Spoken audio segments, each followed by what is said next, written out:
Oh, final question before we start. How do I pronounce your surname? Yeadon. Yeah.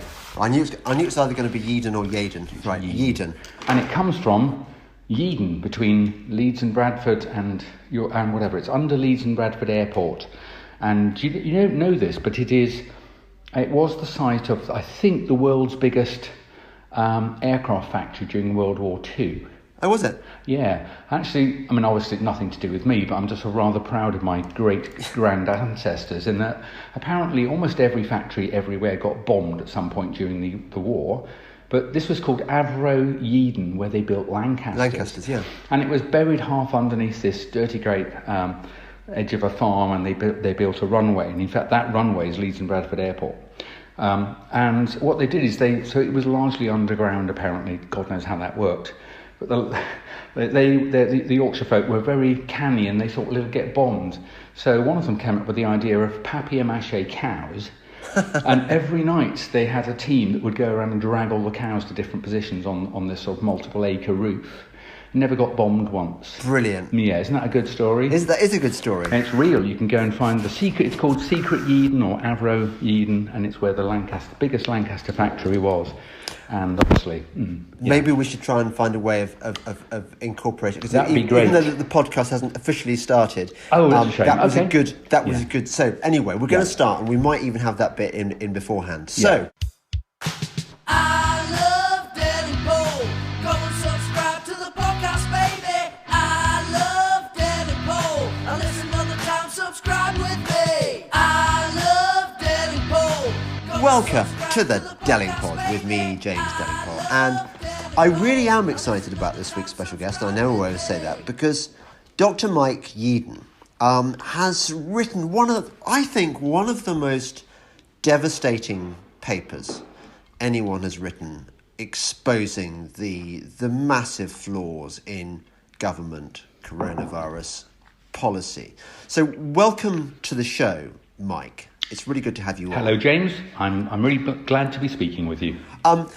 Mike, before we go into details about your paper, Sage and the Two Fatal Errors, let's call it, just tell us a bit about your background, that you're not just some random civilian. You're really quite well placed to talk about this issue from a number of perspectives. Yes, I am. So actually, before we go much further, give me a shout out. I'll give a shout out to Toby Young, who runs Lockdown Skeptics. It's really the only, as it were, virtual print outlet that I have had. And had that not been in existence, I think I would have just chatted with a few friends and gone back to normal life. But anyway, so if any of your listeners want to follow this, I will ask them to open the October 16th version and find the first paper there, which is what mistakes Sage made, what Sage has got wrong, and then ask them to scroll down a few pages to the pie charts, and we'll talk about the pie charts later, because it's all you need to know. So my background, yes, so I have a degree in biochemistry and toxicology. I worked very hard. I didn't go to university till I was 21 for all sorts of complicated reasons, and so by the time I got there, I realised I needed to work like stink, and proud to say I got the best biochemistry toxicology first-class honours that the University of Surrey had ever awarded. And I was told, although you'll only get a first, we'd have liked to have given you something different. So I'm not saying I was particularly clever, but I worked very, very hard because I was so appreciative of doing some science. I love science anyway. So after that, I did a 3-year PhD. It's a research-based PhD, so you learn the scientific method, and I did quite a bit of work on respiratory pharmacology, the effects of drugs on the lungs, and along the way you learn lots of things about deposition of particles and infections and so on. So that's what I did as a training, and then by sheer luck, my wife found me a great job, new postdoc required to join a growing respiratory research group, and it was at the Wellcome Research Labs in Beckenham that now no longer exists. And I had 7 years working there, and it was really largely the University of Beckenham, where most people wanted to get close to the research directors and do really exciting science and try and get Nobel Prizes, and I was not interested. I always liked applied research, and so the chemists like me, I was the only person that wanted to test compounds and see, have we got a medicine here? Is this a new way into treating a problem with lungs, inflammation and allergy and so on?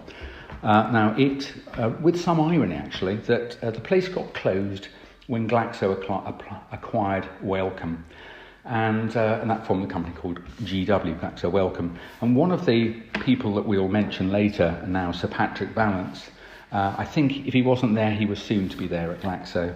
And in fact, he and I worked alongside each other at the Wellcome. That's quite interesting.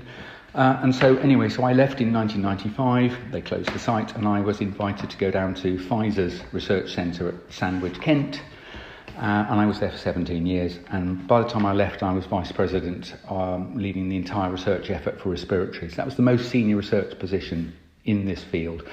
And then the last 9 years, I founded my own biotech called Ziarco, Z-I-A-R-C-O, you can look it up. And I had great fun with several fantastic colleagues. And we converted an unwanted compound into a drug to treat inflammatory disease of the skin. And it was acquired by Novartis, the world's biggest drug company, in 2017. And now I'm a early retired private individual. I do a bit of consulting, helping new biotechs get going. So I think I'm at least as well qualified as any single individual on stage to make the comments that I do.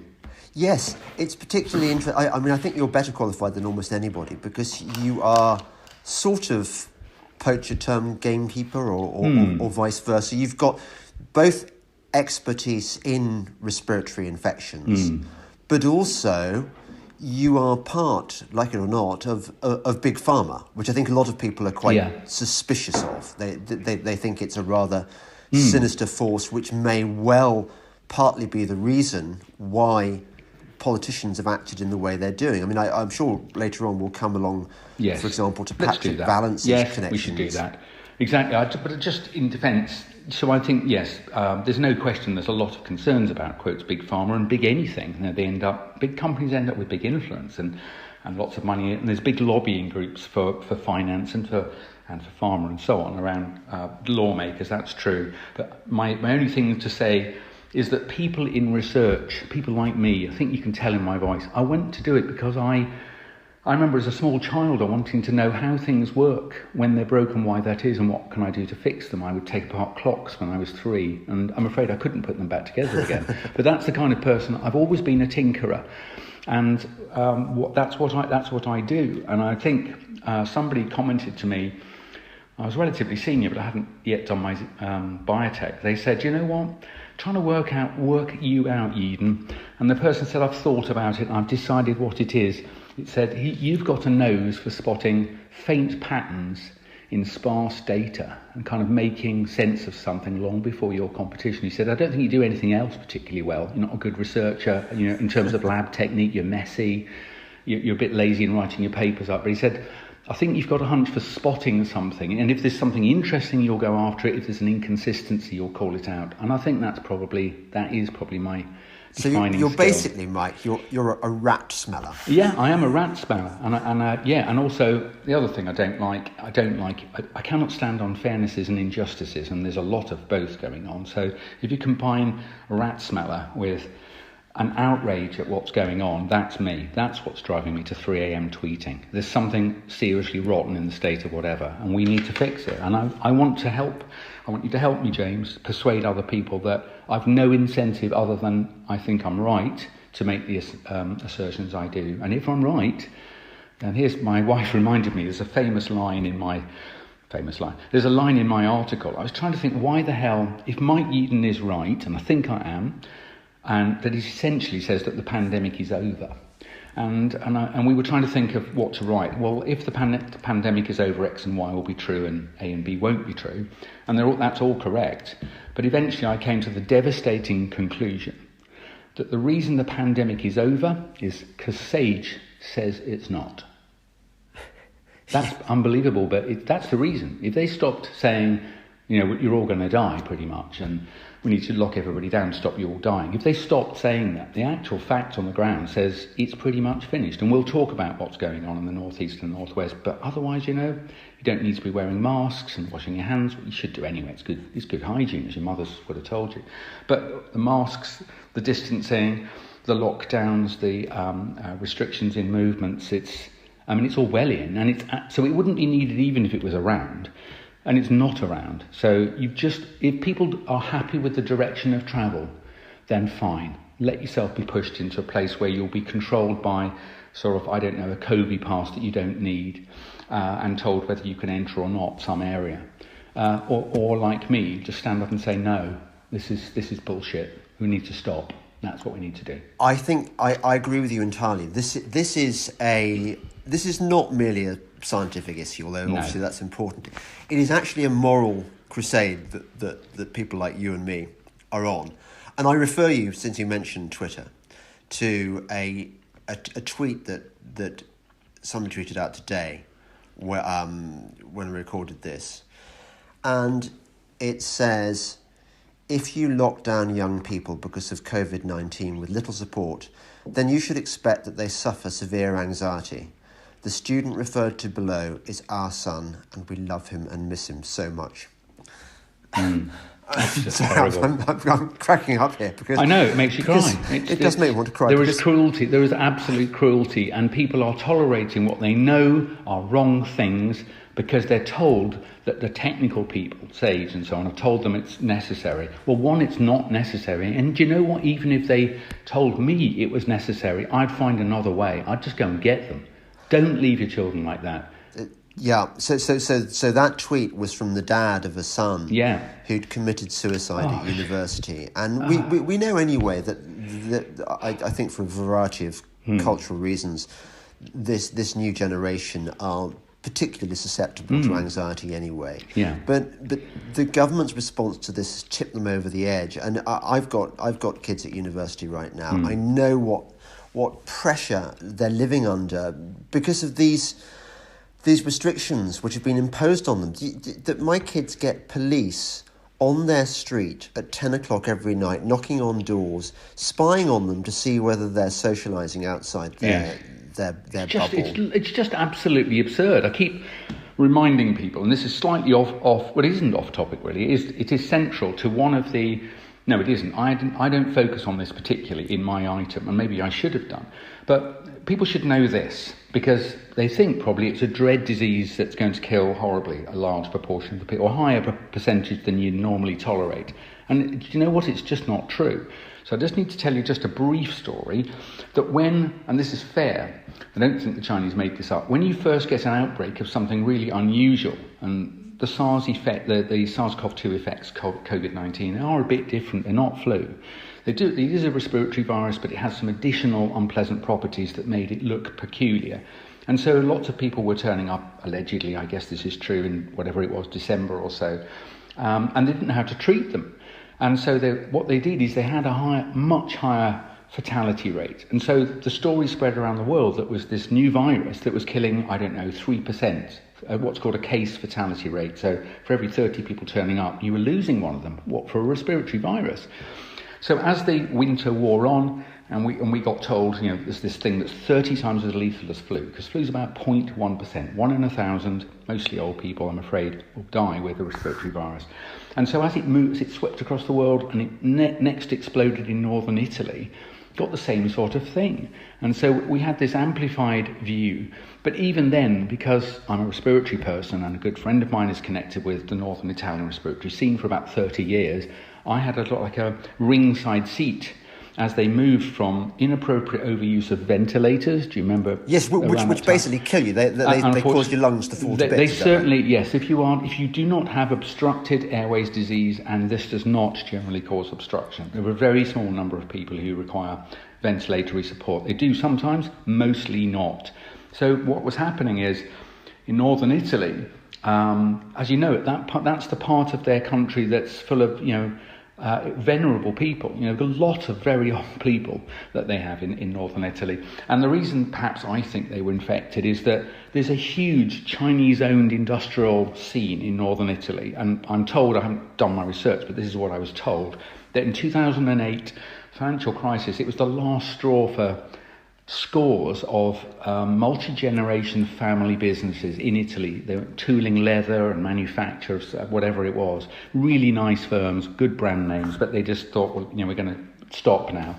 And there was a Chinese effort to come and purchase these firms, and it was a great exit for the owners. It was thanks very much. They would have the firms bought, They would help with training, and now they're largely staffed with skilled Chinese workers. And there are, I think, 300,000, maybe it's more, Chinese workers living in northern Italy, and they own a lot of these firms. So I think that's why northern Italy was really badly infected. But the same story was, oh look, the proportion of people infected that are dying is huge. Watch out. And I'm afraid people in our country now probably still have that memory really clearly, but it's wrong, and I just need to explain why that is.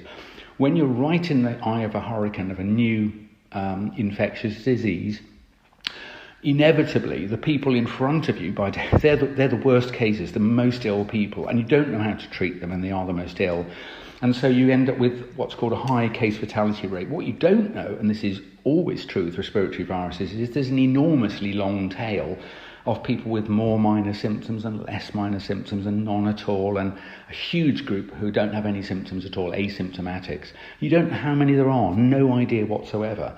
But actually we do now know, and I would say probably the world's foremost epidemiologist, John Ioannidis of Stanford, is a Greek physician and epidemiologist, publishes periodically through the year updated estimates of infection fatality ratios, and he has worked, I think it's about 60% of the globe his paper now includes, as we identify, my word, there's even more people who were infected and were not ill, then the denominator for the number of deaths, the denominator gets bigger and bigger and bigger. And what he's worked out is the paper released this week says the infection fatality ratio is around 0.15%. Remember I said flu was about 0.1? Yes. So it's no more than 50%, maybe double. Not good, the size of flu. And that's the average flu. Some flus are worse and some are better. What I'm telling your listeners is, it's in terms of the threat to a likelihood of it killing you, it's pretty much the same as flu. But that's not the impression you are getting at all from the media. The anti-Great Barrington folks, they use the phrase, have you heard them? They've all used the same phrase, let it rip. Never a phrase has ever crossed my lips. No, and I think it's deliberately contrived to sound callous and cavalier. And to pretend that's what those favouring it say, and they've never said it, and that's not what you do. I would say pretty much what I think we should do is what we've already done until quite recently, which is you just ask people to be careful, but otherwise go about their normal life. That's what Sweden did. They asked people to be careful and made no mandates that have said, look, there's a virus going around.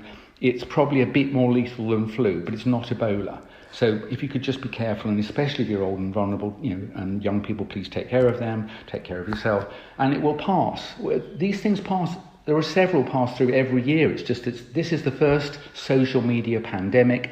It's the first pandemic that's armed and dangerous with what I call molecular biology. So we should talk about later the testing. It's industrialized molecular biology, and we've never done it before, ever. And we've only been able to do it recently because of these high throughput tests and the social and the internet. So we simply could not have had the experience we're having now 10 years ago, and certainly not 20. And so I think someone has just decided to use the opportunity, take advantage of the sort of confusion and push society in a particular direction. I don't even think it's one group. I don't believe it was planned. I think it's convergent opportunism. People have spotted a chance to make a buck, to change the way we live, to reduce carbon output, whatever it is. I think there are a group of people, several groups, and I can't even be sure that they're really at play, but I think there's several groups that a friend of mine calls it bagging and tagging. If we can get everybody on the internet at all times, location-wise, and control access, that would be good. They can come up with, I don't know, anti-terrorism would be enhanced theoretically. I think it's bullshit, but there you go. So there's some people who would like to bag and tag human beings for all sorts of purposes. I think there's others that would rather we used far less carbon each, and I actually got quite a lot of sympathy with that, but I'd rather not be forced there by a huge deceit. And then I think there are some people who you just enjoy, the power that they get by having information and being able to scare you with it. But so I don't, in case people think, is this a conspiracy? I don't think so. But I do think that convergent opportunism has happened sometime in the middle of the year, and it's happening now. I like your phrase, converging opportunism. Convergent opportunism. And you're right. I think that's it. if this were a conspiracy, it would be the most impressive conspiracy in the world because it would require so many parties acting in cahoots with one another. Impossible. And how would you do that? Yes. I do think that the scare about the virus has been manufactured. Yes. But the idea that it's been cynically manufactured by an evil cabal, I think it reminds me very much because I, as you probably know, I wrote a book about the environmental scare, global warming and so on. Okay. And I've seen the same movements, the same currents. And I said it's not a conspiracy; it's a concatenation of shared interests. That's it. I like that. Disparate groups. Yep, that's what I'm saying. Convergent opportunism. Yes, it's the same thing. Exactly. Can I ask you? Because I've noticed I've noticed you on Twitter. And like me, you're a bit of a Twitter addict. Constantly in trouble with your wife. Yeah. Why are you doing that? You're supposed to be on holiday. Yes. So I've mentioned earlier, and James sort of got it out of me, and as you can tell, I'm quite proud of my history. But yes, I went into early retirement, whatever it was, 2016, 17, and I was enjoying having more time with my family and my wife, and also my passion is old Japanese motorcycles, and I enjoy restoring and riding. That is quite niche. Japanese motorcycles of the 1970s, and they've got to be two-strokes as well. So if any bikers listening, look up Suzuki GT750. Mine's the flake orange number 2 model. It's fantastic. Anyway, but I had no time, and let me tell you why. Why am I doing this? So I have a good friend of mine. He's not only a professor, but he's a hockey player, a mad hockey player. And we met one time after he'd had a hockey match, and he said, "You know what? I've been talking to a sort of mid-level NHS manager, quite a senior person, but not the person you'd hear on the TV." And he says something very odd is happening with intensive care bed use. And he would like to speak to you, because I mentioned my mate Mike has kind of looked at this. I hadn't done much to eat it. Anyway, we got in touch, and it turns out he lives 15 miles from me, so we all had a bit of a confab. At the time, the percentage of intensive care beds that had a person in them in the UK, I think was about 70% or something. You might think that's normal, but apparently they run almost full if they can. Like 10% overage for emergencies. And the reason they do that is that in the winter you do get lots of respiratory patients, and people will have strokes and stuff. Basically, people who can't breathe for themselves or are obstructed, you sedate and intubate and ventilate. But here's the thing, all the other usage of intensive care beds are planned. So if you have a failing heart valve, so every time your heart muscle squeezes, it kind of leaks half the blood back into the chamber. My dad's just had that replaced, yeah. That's unbelievable. Yeah. You'll die if you don't get that fit. You'll feel awful all the time, and then tired, and then eventually one day you'll just die. There'll be some clotting problem, whatever. So I think it's called mitral valve. I'm not a surgeon, but I think you have valve replacement. And of course, it's now quite routine, but my God, you're mucking around with the centre of what keeps you alive moment to moment. And so they schedule a couple of nights in an ITU, so you're being monitored all the time. If there's a problem, they can save you. And what he was saying was the reason the beds are much more empty than usual. And he said, Mike, this is the lowest ever percentage in my entire 30 years in the NHS. And I thought, my God. And he said, the reason, I said, why is that like that? He said, well, one, people are still scared of the virus and they're kind of not getting surgery up to speed. But he said, worse than that, and the reason I was talking to your friend Paul, and you've spoken to me, your listeners should know, the underuse of the NHS through the summer, and I think it's continuing now, is not an accident, and it's not because people are a little fearful. That's true. The main reason is it's the number one official priority of the NHS today is to run the service as light as possible. Let me tell you again, it's not get the NHS back on its feet to face the winter. They are trying to do that. But the topmost priority is run the NHS as light as possible, because they've got to cope with the second wave. Yeah, saving the NHS by keeping those damned patients out. And then there's one other thing. Maybe we can come back to, maybe we won't bother. But I think the easiest way of explaining why this is absurdity is viruses don't do waves. I don't care that you think you know that they do. The history comes from the First World War, and yes, there were several, quotes, waves, but it was just the largest movement of human beings ever in history. And we don't, and it's 102 years ago, we don't really know what they died of at all. But they had influenza-like illness.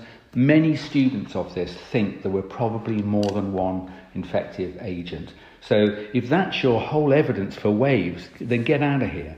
Every other viral respiratory virus that's ever been studied, and as we've got closer to the present, we can do it with more accuracy, none of them do waves ever.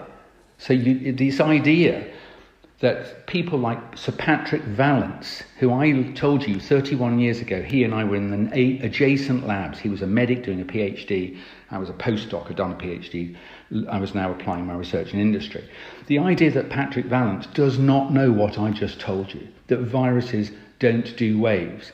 The idea that he thinks this is still 30 times more lethal than flu, that he hasn't read John Ioannidis' latest paper.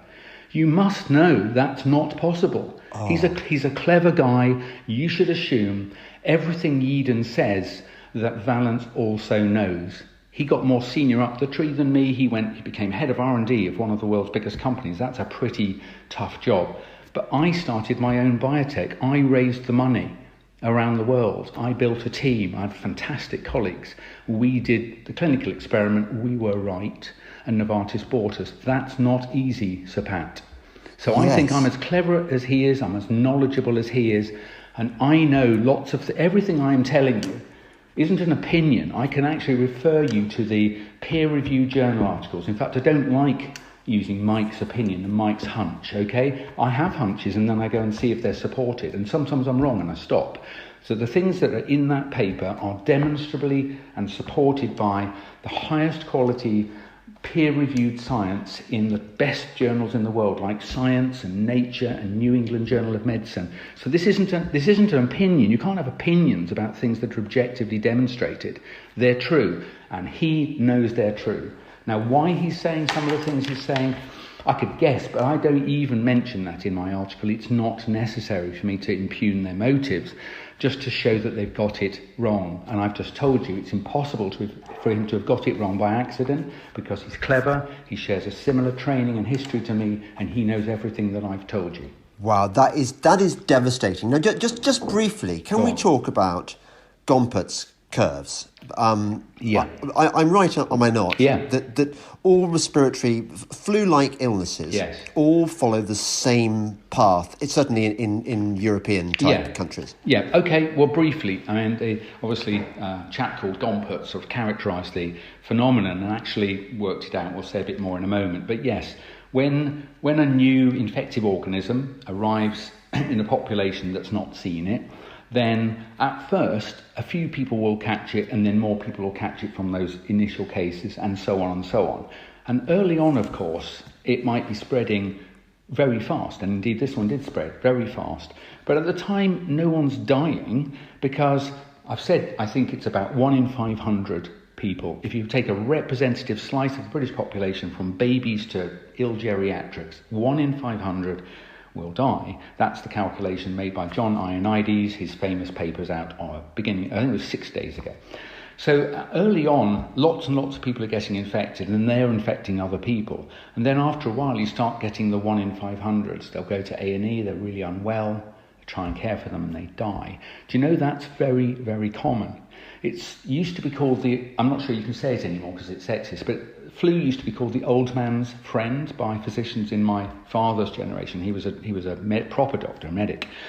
And they called it that because you've got to die of something, I'm afraid. And if you're 75 or 85 or 95, your probability of making an expertise falls and falls. We all know this. As somebody said the other day, if you don't know this, you've not been paying attention. So 1 in 500, and this is spread across the country, remember, because it might be London first, and it'd be the Hounslow, and then it'd be the Midlands or whatever.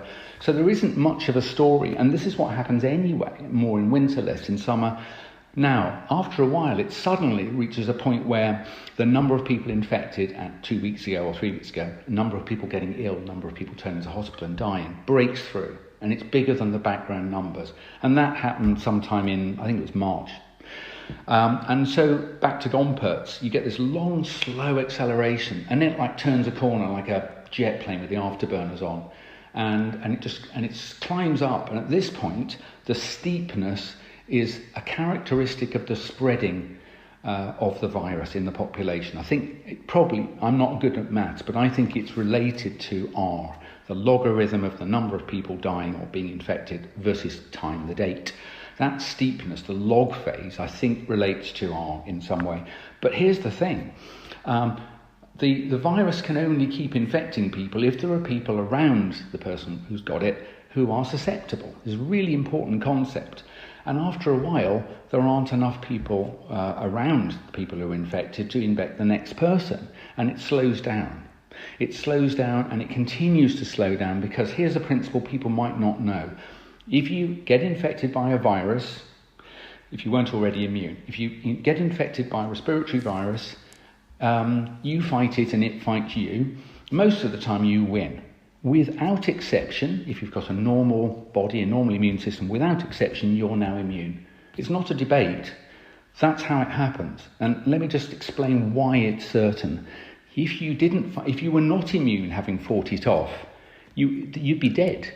The reason you've beaten it is you've responded to its arrival, to the things it does to your cells in such a way you've marshalled your forces and you've kicked its ass out.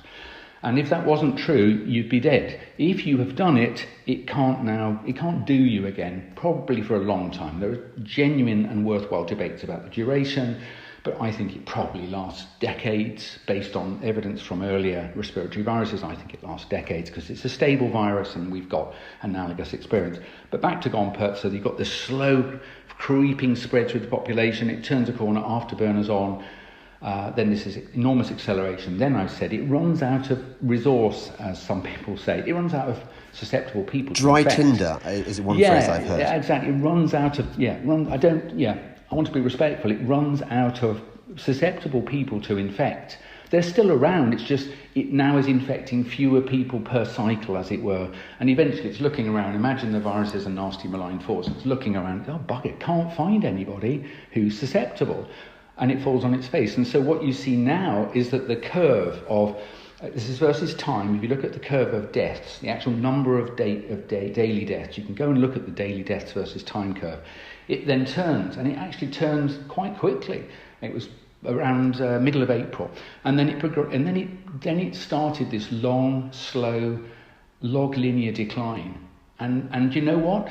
There's not a single bend in that line. Let me just describe this almost artistically, that if you were drawing the curve I've described freehand, you're going along the graph with your pen, you twist your wrist, it starts to sort of bend up 45 degrees, maybe steeper, climbs, and then it does a little turn at the top. It literally turns tuttle, and then there's a much lower slope of decline than the slope of the ascent. And it just kept going and going and going until this was like end of June.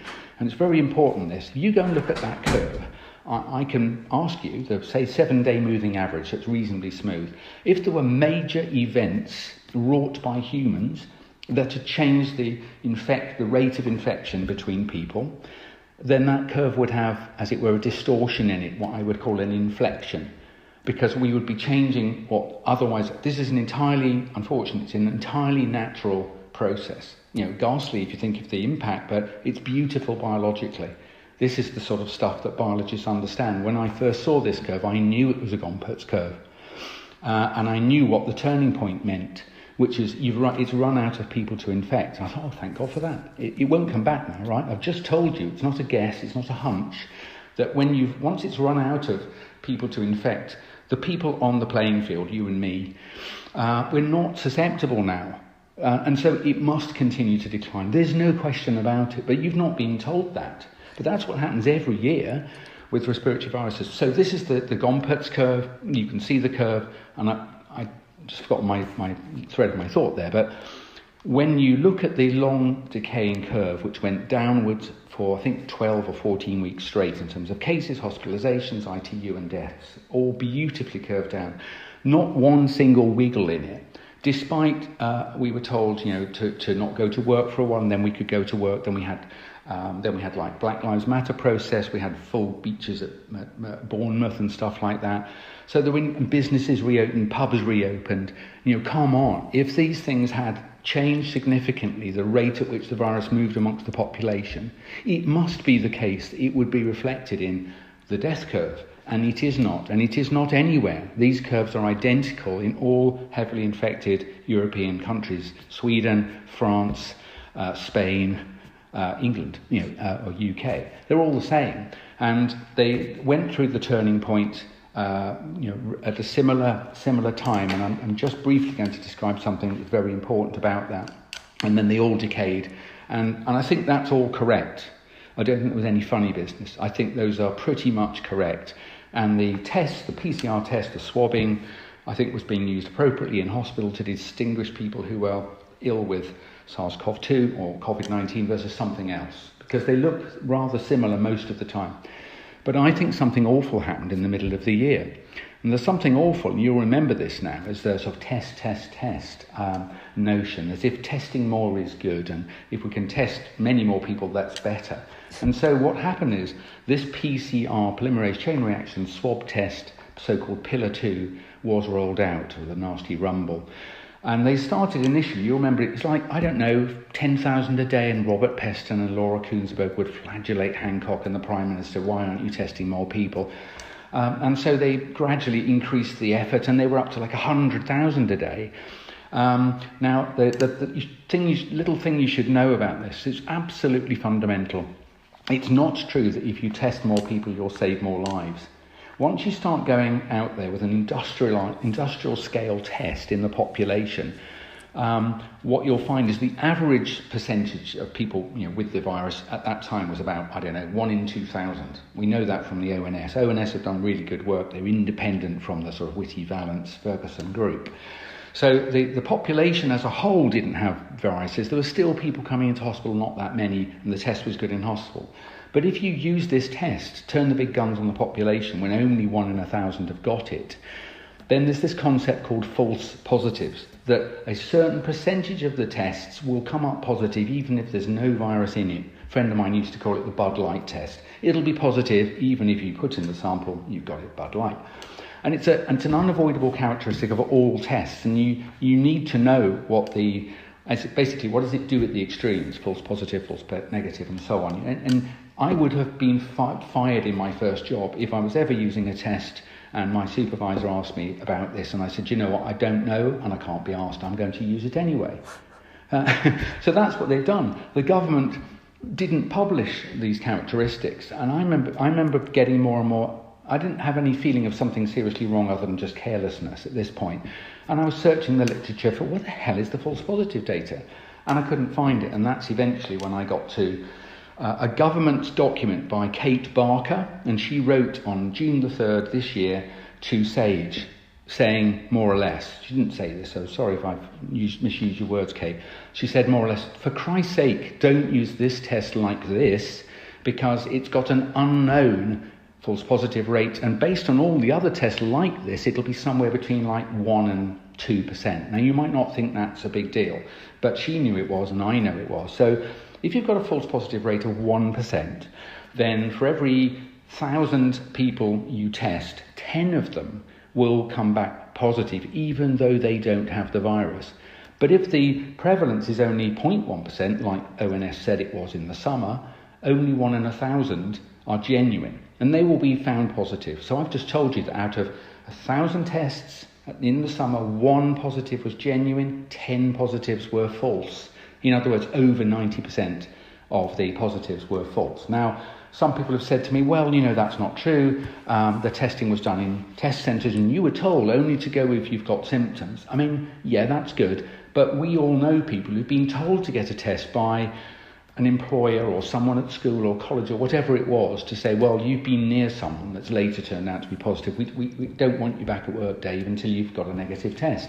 So it is my assertion that actually most people went to get tests in the community who didn't have symptoms. And if they did, they could have had one of 20 other viruses. It doesn't mean it was COVID-19. And finally, here's the killer that destroys the argument against me, that they were all symptomatic and so you're wrong about your stats. The killer flaw is, we've all seen this. I've seen, people have posted them. Councils are trying to be really helpful, and they will be leafleting their streets in Bolton and in Birmingham and Manchester saying, in order to help us understand where this damn virus is, we're going to swab the whole street or the whole district or the whole quarter. That's what they were doing. That's pillar 2. That's the only way you can test 500,000 or 300,000 people a day is if you marshal your forces and send your testing vans to an area, and then you go and leaflet or even just go house to house. So I am telling you that all through the summer the prevalence of the virus was low. The false positive rate was unknown, but actually, as it turned out, 10 times higher than the genuine rate. And so most of the positives all summer long were false positives. And I can think of no reason, Sir Patrick, why you would think of doing this, knowing as you do, because you've the same training as me, that what I've said is true. Why would you do that? The only reason you do that is if you were interested in keeping people fearful. There was no other COVID-19 related stuff happening in the news, that there were still people dying, but it was falling and falling and falling and falling until it was actually like 10 a day, which may sound callous, but actually 1,700 people die a day in this country. It was effectively zero.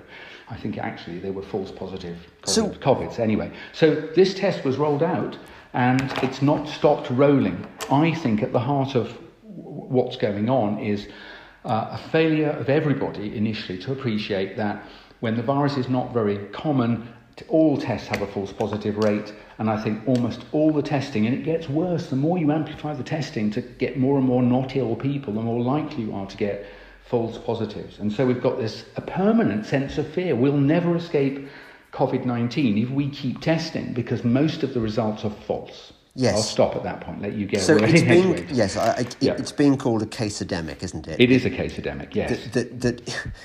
And this is not just in the UK either. This is across Europe. But just going back to the Gompertz curve, which, as we know, towards the end flattens out to the point where it's almost non-existent, the number of people who are... Yes.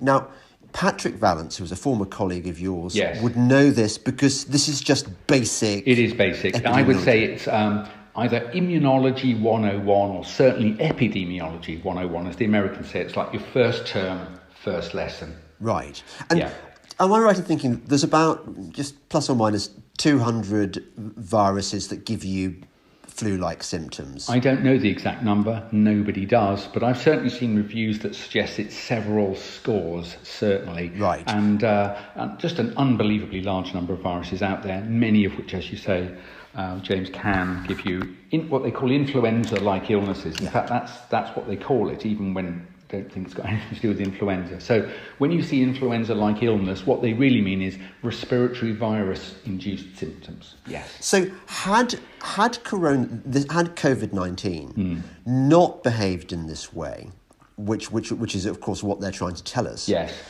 Had it not done this, it would be the first such respiratory disease virus probably ever that didn't follow these rules. Is that right? Exactly. Look, I hate this too much, but it's because I'm an honest person, and I could have just said, "Yeah, that's right, James," and moved on.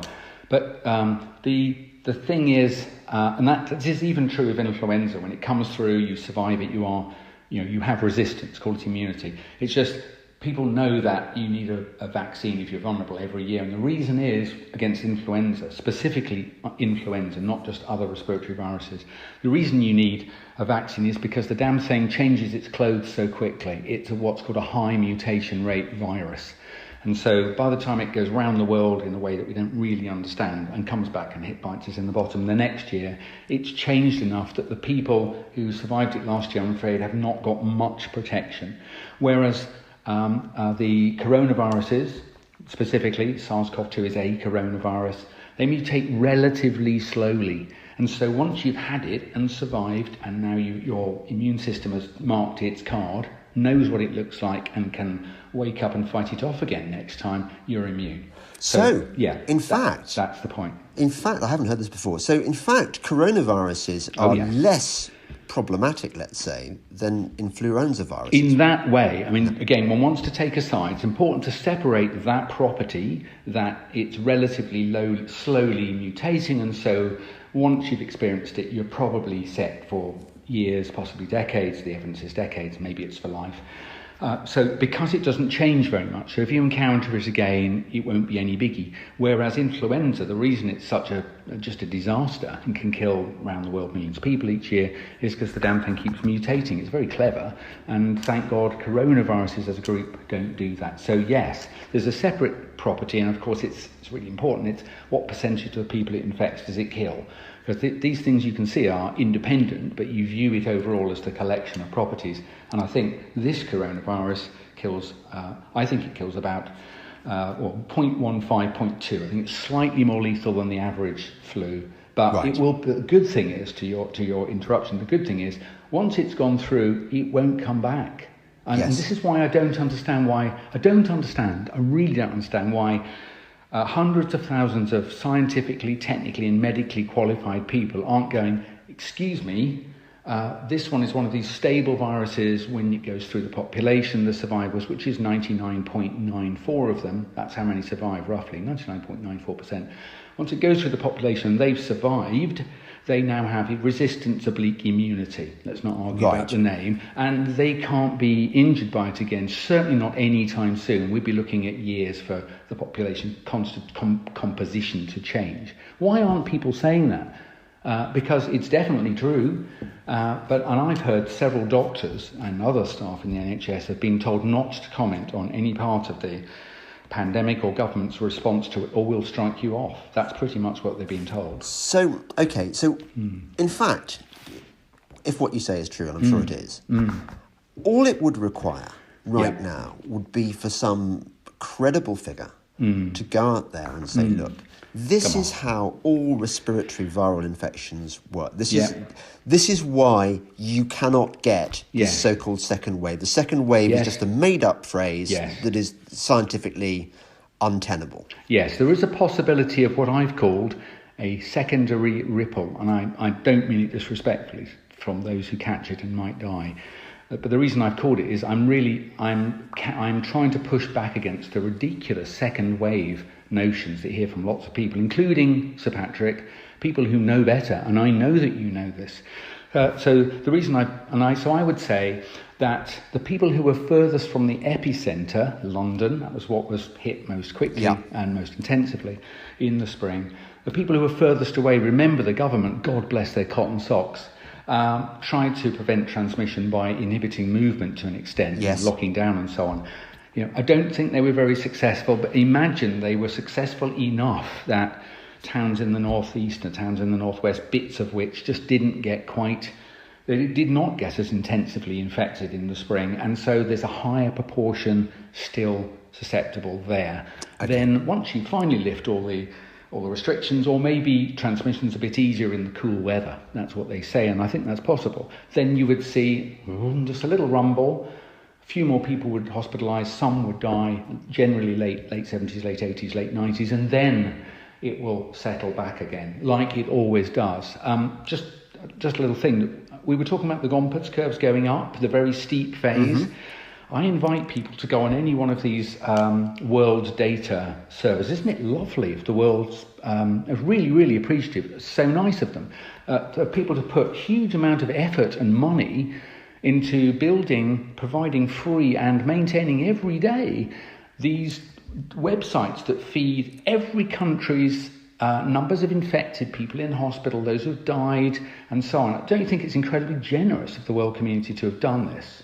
Anyway, so you can go into Our World in Data, or OID, and you can look at the per country. You can look at whatever endpoint you want. I suggest you go and look at deaths in the UK or England or Wales, whatever, and click the log representation. You can get two. One is normal, the other is log, and they just toggle.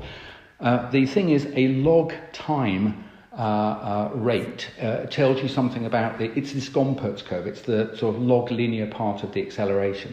So put your pencil or a pen and line it up on your screen with the spring elevation. It's really, really steep. Now move your hand across the graph to the right till you reach sort of September, October now. Ooh, you'll notice something. Now the thing you'll notice is, instead of being steep like a jet plane with the afterburners on, it kind of looks like a gypsy moth that's just managed to get over the end of the telegraph poles at the end of the grass field, and it's still climbing for height. And the reason it's flat is not an accident. It's not due to masks. It's not due to gloves or anything like that. It's that now there's a much smaller percentage of the population that are susceptible. Yes. And so it will propagate more slowly. But good people of UK, please know that this has always happened. We've never measured it in the past, but please know that what I'm about to tell you is true. It's not going to zoom up. That's not what biology does. It just doesn't. When you look at effects in large-scale populations, you end up with these smooth effects, and they tell you something about the underlying biological science. And I've spent my entire life, 35 years, learning and thinking, ooh, isn't that interesting? Because it's like this in every way when drugs interact with its receptor. And so biology moves, and it keeps moving until something stops it. So on this long, slow fall of the Gompertz curve, the daily deaths versus time, this fall, unless something interrupts it, it just keeps going until the virus vanishes from the population. Really, right. That's what should happen. And so I knew, inverted commas, that you couldn't get a second wave. And when I started to see mass testing rolled out, I knew what was going to happen. They were going to get an epidemic of false positives. Later in the year, because it always happens, you'll see a sweeping of wave after wave of different respiratory viruses, not flu yet, it's a bit early, but they arrive and they sweep through and they kill some people and so on. And I thought, oh God, we're in trouble. Someone is, for fair reasons or foul, is testing the entire population with an assay whose false positive rate they don't know. Remember, I told you I would be fired if I did that. And so you'll end up with large numbers of false positives. Then you'll get people with symptoms, and people will connect the two. They're not connected at all. The people who have gone into hospital and died recently, I think a few of them are genuinely COVID-19 victims. I think the majority are false positives who died of something else. So why would I be saying this? I'm going to I'm going to be embarrassed if I'm wrong. I'll be subject to derision, because every sentence I say here is live, and I could say things that are stupid and they would be able to, drag me down.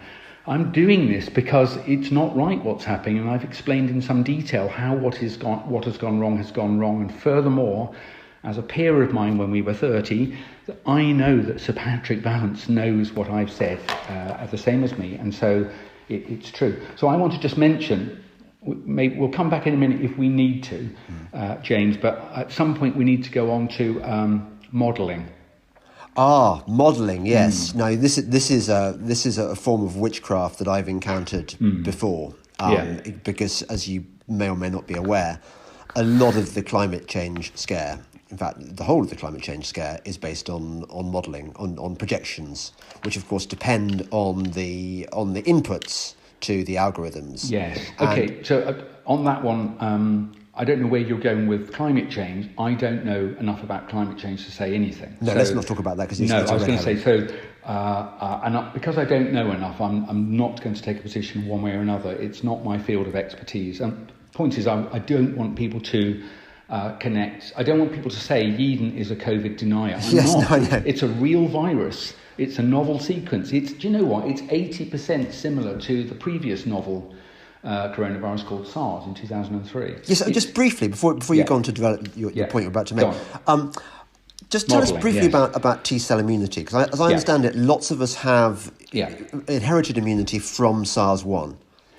Possibly. I think a lot of us have, they have prior immunity, measurable in their T-cells, and we'll talk about this in a moment, because they've been exposed to related viruses. Right. So probably not SARS. Remember, SARS was a much more lethal virus, killed a lot of people, and we hope it's faded away. I don't think people are having SARS now. Although it is true that people who were exposed to SARS in 2003, some very clever immunologists, as early as March this year, had this idea that, well, if we go and find these people who definitely survived it and ask, do they have T-cells, do they have immunity, continued immunity to this virus? And they all do. Every individual they managed to find who had survived SARS in 2003, every one of them, we'll talk about this, have T-cell immunity 17 years afterwards.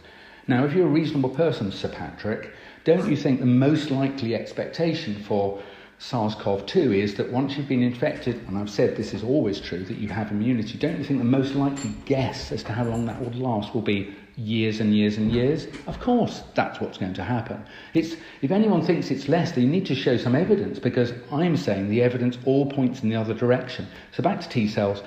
When you're infected, you've got, I don't know how many it is, but you've got many lines of defence. So, I don't know, you have mucosal cells that stop organisms getting into you. And in that mucus and liquids, in all of your areas that touch the world, top and bottom, there are chemicals in it that can help kill viruses, fungi, bacteria that land. So that's kind of mechanical protection. But the next level is called innate.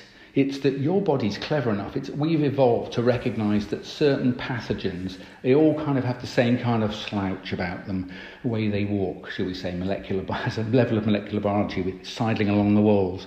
Our bodies have worked out, I think they're called pattern recognition receptors. And that basically you can spot a wrong 'un. Our systems are designed to spot a wrong 'un, and if you've got a healthy innate immune system, you're able to just throw a coat over its head, knock it out, and get rid of it, eject it from your property very quickly. And those people they will never make antibodies, because they ejected the burglar before he did any damage or stole anything. But that's innate immunity. And I would say most youngish, middle-aged, healthy, vitamin D people or whatever, they all have a really good innate immunity. But everybody else, it just manages to get past. Enough of it gets past the innate immunity, and you're going to have to tackle it one way or another. Now, really lovely, just beautiful science here. Unlike bacterium in the main, and fungi always, they don't get inside cells. They're rather large. Some of them are much bigger than the cells. They can't be in the cells. They're in the tissue, in the spaces between the cells. And so things like antibodies, if you were to make them, that's where they would joust, do battle, and hopefully overwhelm the invader. But viruses are tiny. Even big viruses like SARS-CoV-2 are small. They easily get inside your cells. That's what they want to do, because they hijack the cellular replication apparatus and force the cell at gunpoint to make millions of copies of themselves. So once it's inside the cell, antibodies cannot touch it. So antibodies might be important in slightly preventing internal transmission of the virus from cell to cell inside your body. I'm not convinced it's very important. A friend of mine said he studied people who don't make antibodies because they have a problem with their B cells, and they survive respiratory viruses just as well as you and me. They have bacterial infections all the time, but they don't get problems with respiratory viruses. That tells us it's not antibodies mostly. It's T cells. T cells, just think of them as a group of people with special weapons and techniques, and they're all different. They've all got slightly different guns and ammo and Swiss Army knives and so on. And there are literally tens of billions of variants, and it's just one of the wonders of evolution. When you were made by your mum and your dad, there was a shuffle in the region that defines which guns and ammo your T cells get, and you've got a whole variety of them. And the thing is that when a new virus gets into your body, some cells will turn up, realise that there's a wrong in there, and instruct the cell to commit suicide. And they grab bits of the virus and they drag these bits of the virus, into your lymph nodes. So it might be in your tonsils or under your arms, in your groin and so on, and say, "Oi, I've just caught this person invading and causing some smashing and causing some damage." And what happens is that virus gets chopped up, and the body examines it closely.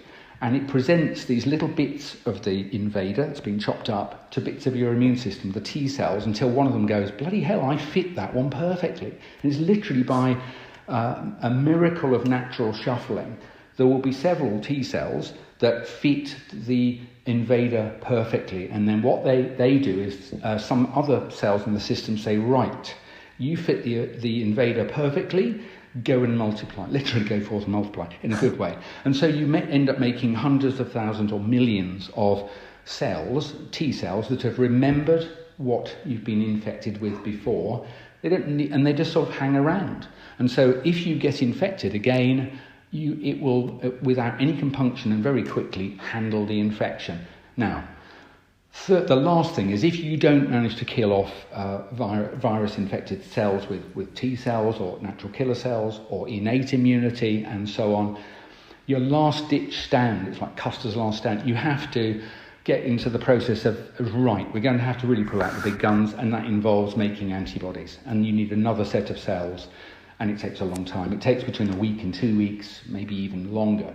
And so you can see that anyone who was symptomatic and survived and didn't have symptoms for very long. They did not eject the virus because they made antibodies. They ejected the virus because of one of the other reasons. And on T cells, the most important thing to tell you about T cells is if you've been infected by a virus that's got some similarity, doesn't have to be identical, some of your T cells would have recognised one of the chopped up bits that's similar.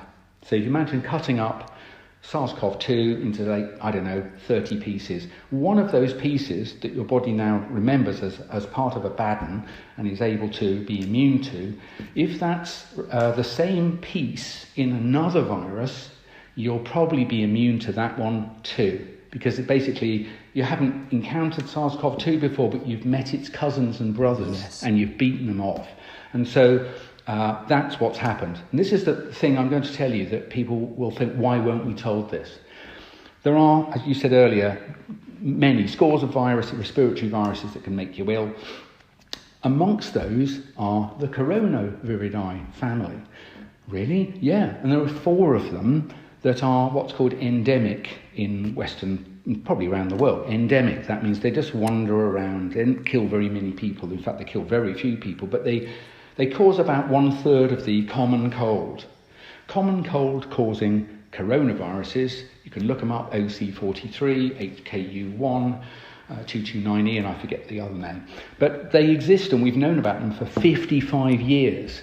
So they'll be in, wouldn't they be in, I don't know, textbooks of immunology. And even Sir Patrick Vallance has read, possibly. I'm going to go somewhere else, just very briefly, Professor Semple. So Professor Semple's been on the TV a lot recently, saying things that I know are not true. He can sue me if he would like. So I looked him up because I thought, well, what's his training? And we'll get back to Sage in a minute. Virtually none of them are scientists, biologists or medics. Most of them are very clever mathematicians who mean well and have been utterly led astray by people who do know what I've just told you. But I'll just have a little deviation. I've been doing a teaching on immunology, and I did have a bit of immunological training, but most of what I know I've learnt during I've used it during applied research. So I've read a huge amount over the last 35 years. I'm not an expert, but I know enough to spot someone who's not and lying. So where was I? Yes. So this method of carrying memory to related viruses, like common cold causing coronaviruses, about 1/3 of us have got exposure to them previously, because there are scores. You don't, how many colds do you have in a lifetime? It's not that many. So people say, oh, well, we'd all be immune, wouldn't we? No. How many colds have you had in your lifetime? It's not that many. Some people get one every 6 months. My wife hasn't had a cold since I've met her. So seriously, some people, she's probably got good innate immunity, right? She spots a wrong 'un and kills them before they get into her immune system. So, but this is the point. It's known. It's not a guess. It's not an opinion. There have been 6 research groups that are, let's call it Oxbridge quality, so that you know what I'm talking about. Karolinska Institute, things like that. And 6 independent research groups of the best clinical and cellular immunologists in the world have published independently 6 papers on this topic. And several of the papers are in the best journals in the world, peer-reviewed journals. You don't argue with those, not often anyway. Science and Nature, top research journals. So, and what they say, James, you asked me the question, what they say is between 20% and 80% of every single population they studied between them had prior immunity. That is, they could take their T cells at a time when the virus had not arrived. So this was done like in March or April. And they put their extracted T cells in some sort of test tube, it's like a plate, and they could then offer it various pieces of various viruses.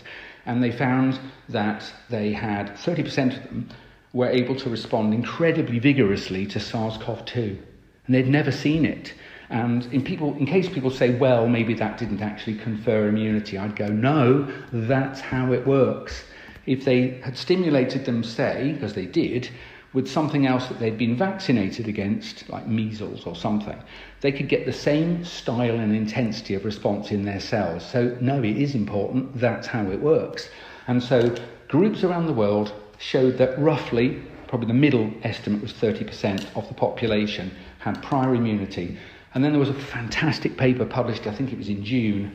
They know who they are. It's unbelievably clever work. They did what I've described the immune system of doing. They cut up various viruses, and they got cells from people who had not yet, these were blood donating, so they'd been stored a long time, but they're still good.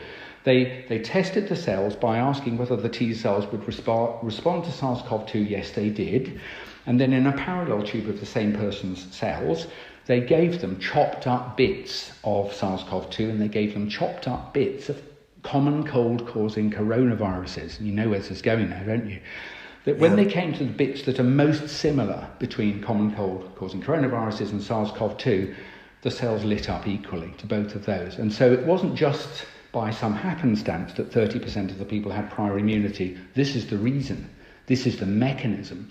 So when you look at, if you're looking in my Lockdown Skeptics article, October the 16th, and you've got to this point of the podcast, please go to the one figure in it, maybe there's two, but the figure of brightly coloured pie charts, which thanks to my daughter, and you'll see that SAGE tells you that most people are still susceptible.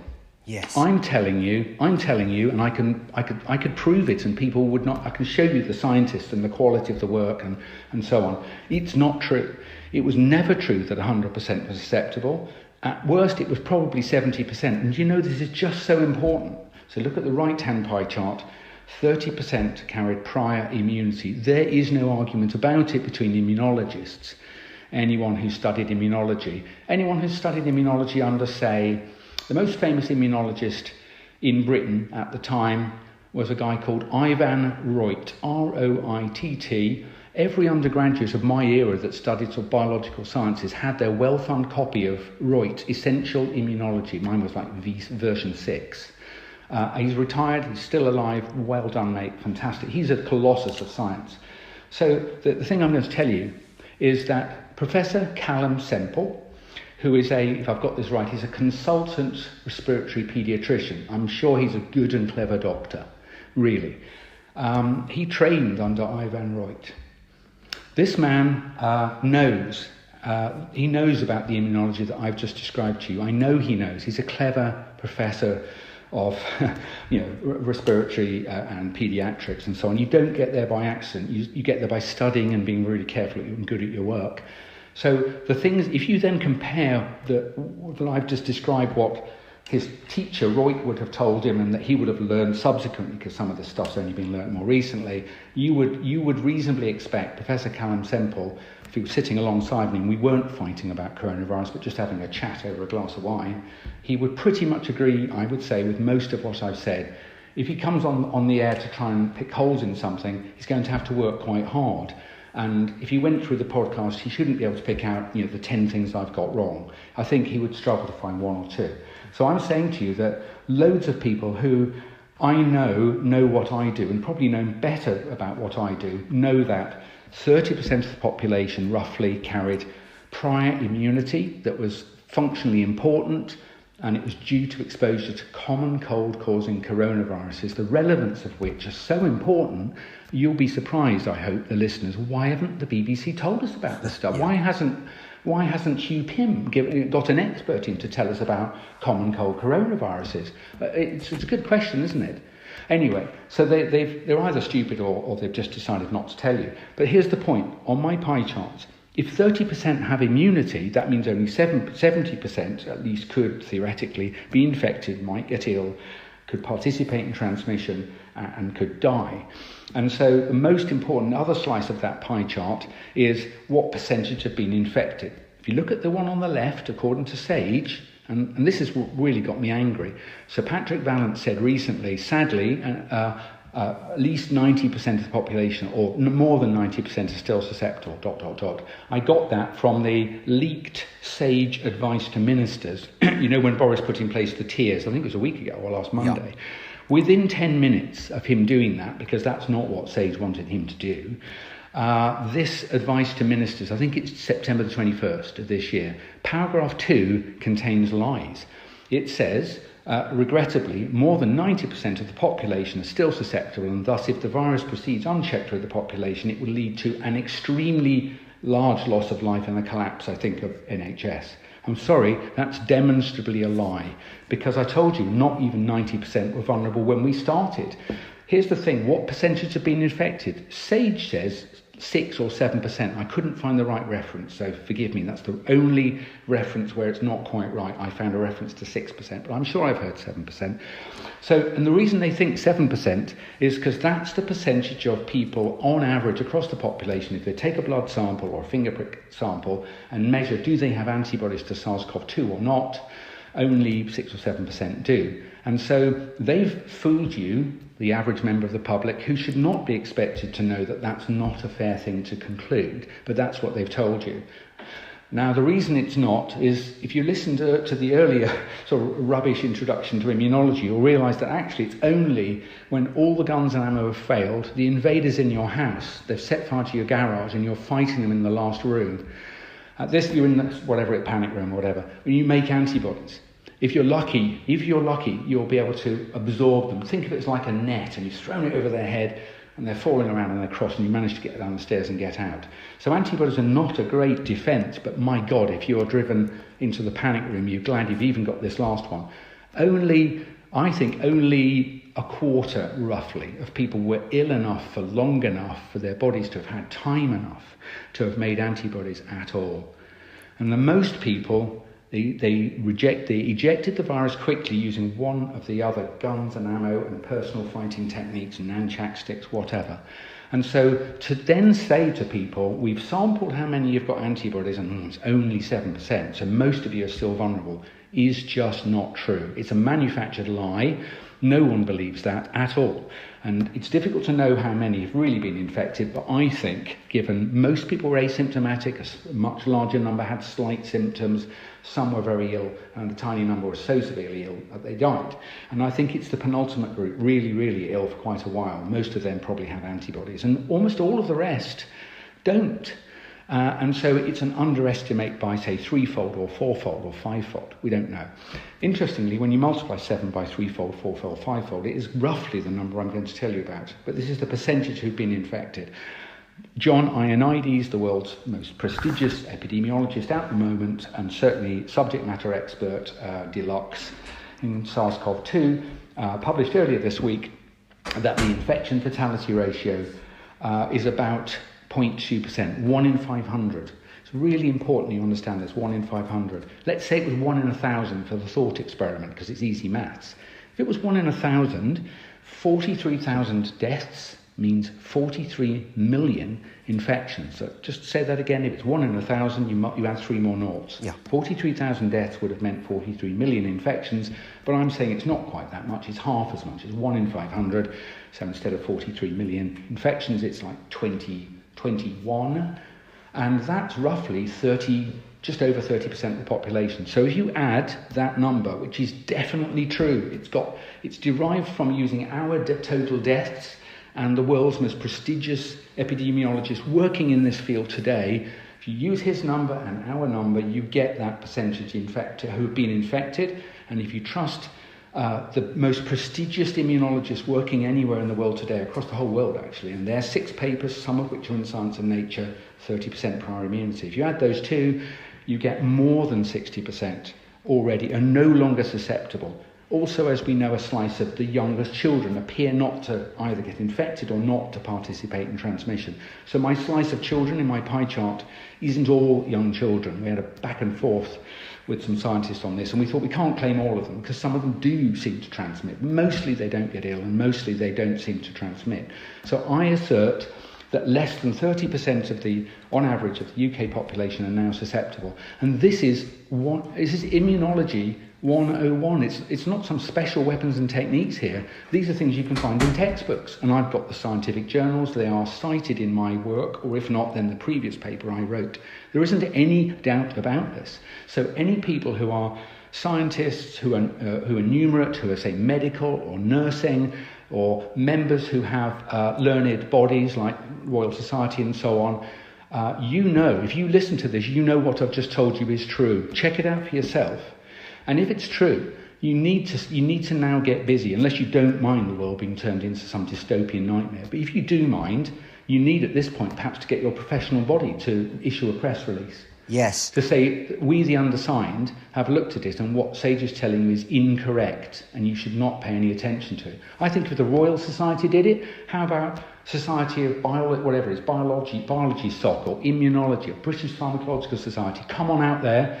I've been a member of some of these groups. You know what I'm saying is true. Any of these professional groups, they just need to put together a one-pager.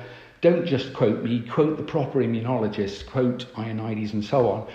And tell, and then give it to all the main media and give an interview. It'll take you 1 minute to do the interview, which is unfortunately, I'm not impugning motives, although I think they are bad motives. It doesn't. In my article, I don't say anything about who's done wrong or why they've done it. It's not necessary. I'm just telling you objectively that we're all being taken for a ride. One of these professional bodies. It probably won't be the BMA, will it? Because they're allowing their doctors to be terrified. But whatever, some of these professional bodies just needs to be could be a group of lawyers that have hired some really, really good consultants, and they would need to be proper names. Not me. I could be on the list, but I'm not it. And they just need to say that for reasons unknown, the advice to ministers provided by SAGE is clearly in error and is leading the country in a dangerous direction. That's all they need to say. Yes. So this is. I'll just mention a little bit about SAGE. So I don't need to get that personal. I'm clearly personal about Sir Patrick. I mind about this. Science is important. It's not important for determining whether I'm in love with my wife, which I am, or that I would literally give my life to save my children or grandchildren, which I would. Science is no good at that sort of stuff, I don't think. But there are certain things like determining immunological responses to novel viruses. That is science. It's not a matter of opinion. I don't want professors of sort of global health coming on the TV every night telling us this, that and the other when, and you know who you are. I'm not going to mention you because it's too insulting, but one of them has a 2-year abbreviated biology degree and no other training. They've then got a position of global health and they get, 5 or 10 minutes every day on lots of channels.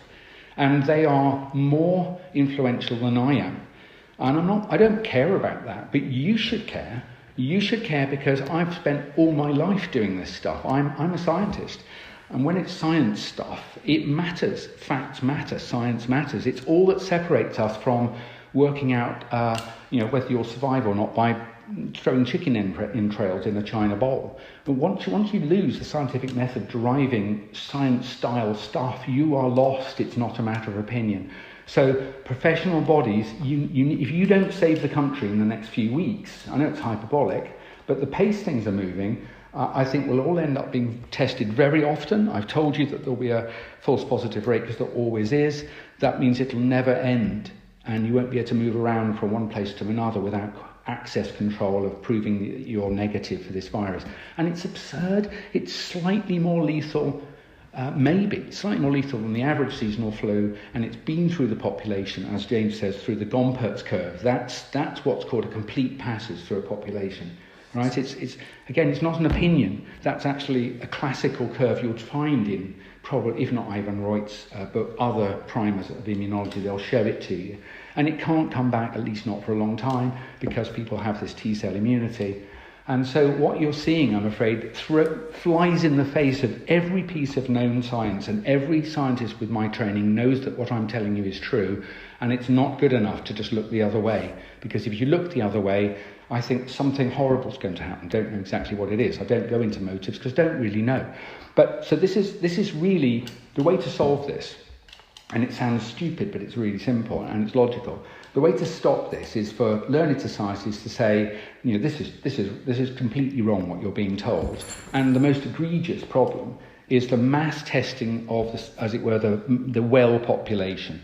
You can stop doing that. Most countries are not mass testing their population, so it's not a good thing. It's not necessary. What you should do is restrict the tests to people who are unwell. It's a bloody good test. Molecular biology is really ace. It's really good. You can distinguish between influenza RNA in your secretions and SARS-CoV-2. Sometimes you can have both, People can get infected by several viruses at once. So keep using the technique, but only where it's appropriate. Stop testing the mass population, generating false positives, fear and control. If people don't follow me in this line and get that done, I think in weeks We've lost it, and it won't come back, because once they've got an online system called COVID Pass or whatever it is, where every day your result will pop up and you'll have to be clear or you can't go out. Oh my gosh. That's where we'll get to. And also, so I'll just say these things because I thought of them the other night and I became very afraid. I thought, we'll have ages to argue about this. Just imagine that there starts to be politically back and forth about lockdowns, like circuit breaker lockdown. That's a phrase. And what the hell does that mean?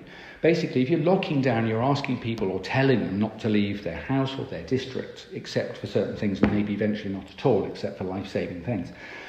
And I think, because the cases I'm telling you about that you see every day, most of them, I'm afraid, are fake. They are false positives.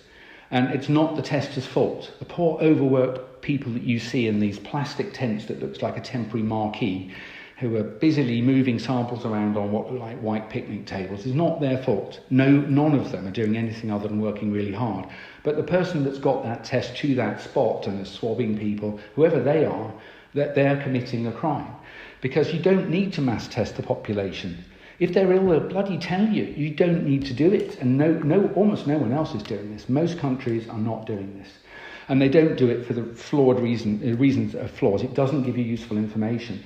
But if you don't stop this, as I say, I woke up with this nightmare, which is that there's lots of political discussion about the need for lockdowns and circuit breakers and crap like that. There's a back and forward fight between London and towns in the northeast and the northwest. It's eventually solved partly with money. They're told, look, I know you don't want to lock down, but here's $5 billion just to make things right.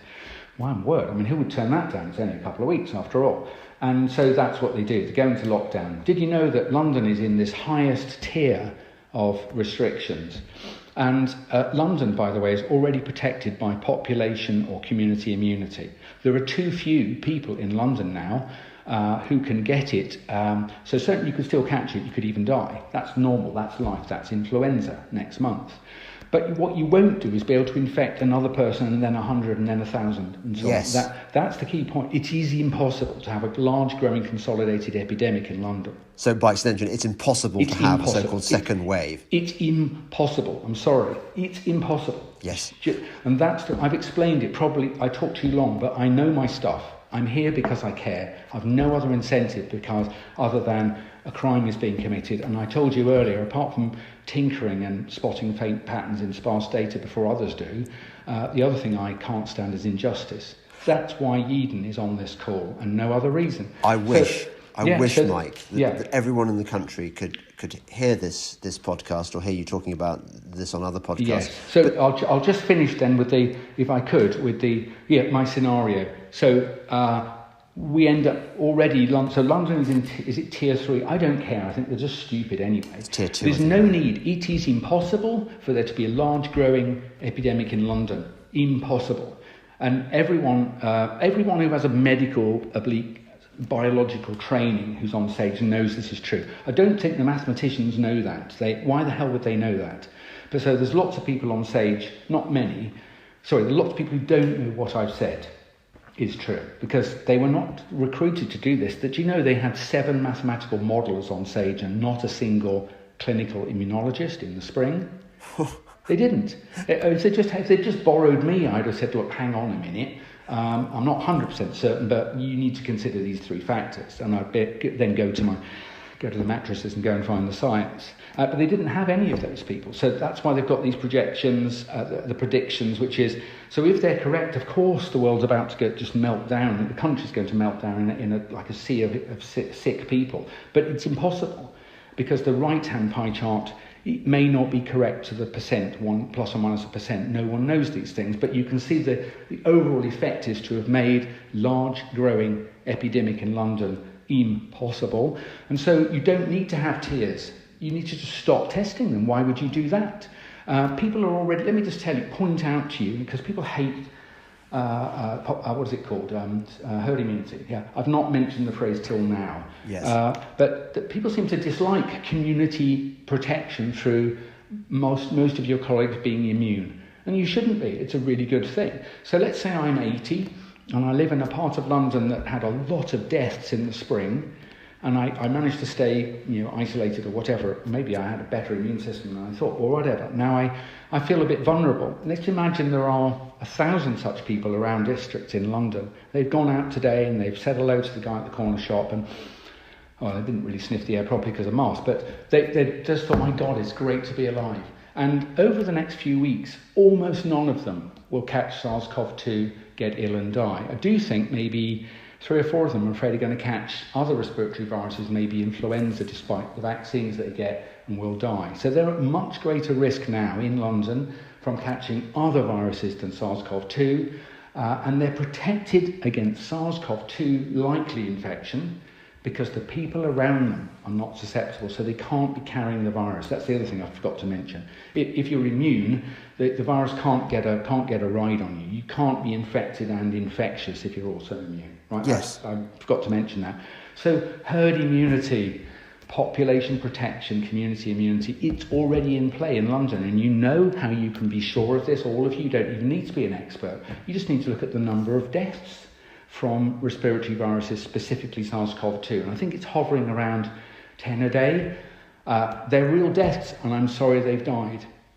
But I don't believe they died of SARS-CoV-2, or even if they did, that would be the kind of endemic number that you get.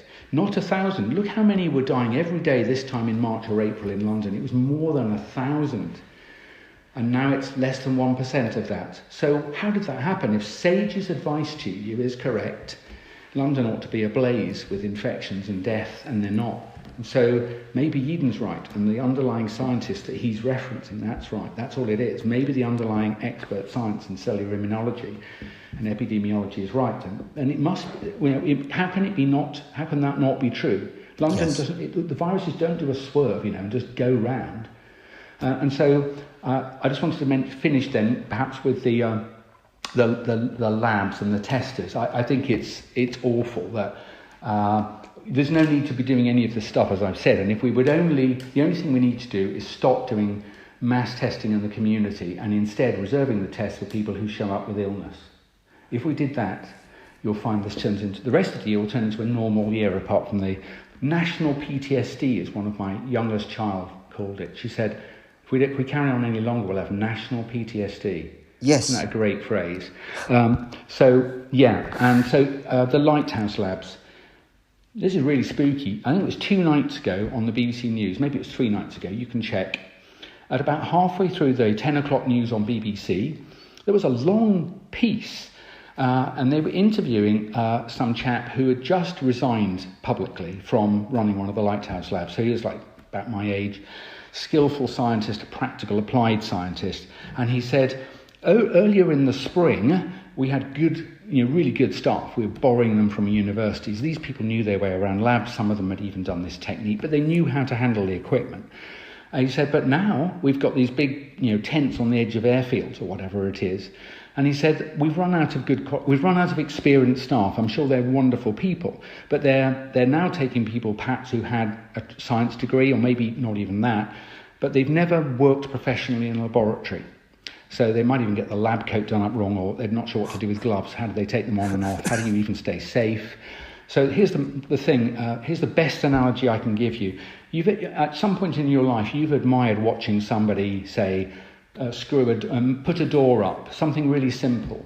And they've used a screwdriver, and they've got this adeptness about how to apply the head of the tool into the fastener and what force to apply. And they can talk to you while they're twiddling it. And then you have a go. Unless you're an expert to you have a go, and you think, oh my God, I can't even do up or undo a screw properly. It's slipping out. I'm stabbing myself on the hand. I've marred the paintwork. That's me. So something as simple as a screwdriver is a really skillful bit of kit, and the close analogy is the precision pipette, where you'll put the tip in, you'll plunge the plunger where your thumb is, you'll dip it into some liquid, you'll suck it up, and then you'll transfer that somewhere else. It looks so simple, but actually it's a subject to mistakes as the inept user of the screwdriver. And as they did this interview on BBC News, which I'm afraid I think, and this is awful, it's vanished. And I've been looking for it for 2 days, and it's vanished. I cannot find it on iPlayer. My wife knows it was there. She even recorded when it started, and she's looked and she can't find it. But anyway, Jeremy, somebody, a doctor, supervisor, said, I'm resigning because we can't get good enough staff. He said, the people here, they're trying hard, but they don't even know how to use the basic equipment like pipettes. Imagine the transfer errors you get when you've got 1,000 swabs in little plastic bags on picnic tables between you, and they're moving backwards and forwards. They're doing a wash of the swab before they put it into a tube and send it off for PCR testing. They're dropping tubes, splashing liquid, creating aerosols. The chances that this will be done well, this should be judicial quality. What do you call it? This should be for forensic quality. This is an equivalent, not quite the same, but when you have a DNA test for court purposes, it's a similar technique, or at least it can be. There are some techniques that are similar.